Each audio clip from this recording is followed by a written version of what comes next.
Karl Marx, Émile Durkheim, and Max Weber were influential sociologists who made major contributions to the field in the late 19th and early 20th centuries.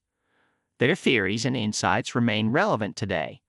Karl Marx was a German philosopher and economist who applied a conflict perspective to the study of society.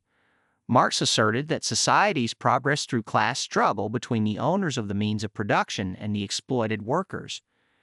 He predicted that capitalism would eventually be overthrown and replaced with communism, a classless, stateless society.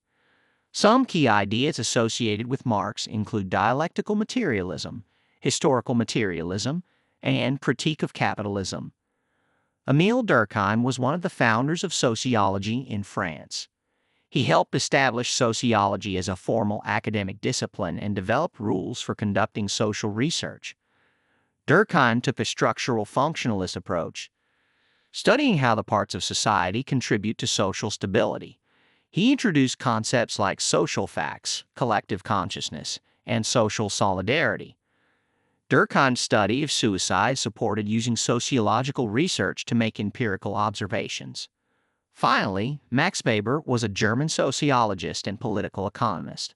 Weber believed sociologists needed to understand the cultural and social context when studying society. He introduced Verstehen and the ideal type method. Weber examined the relationships between religion, capitalism, and rationalization in modern society through his most famous work, The Protestant Ethic and the Spirit of Capitalism. In summary, Marx, Durkheim, and Weber pioneered new ways of thinking about society, introduced key theories and concepts, and helped establish sociology as a scholarly discipline. Their ideas continue to be influential in contemporary sociological theory and research.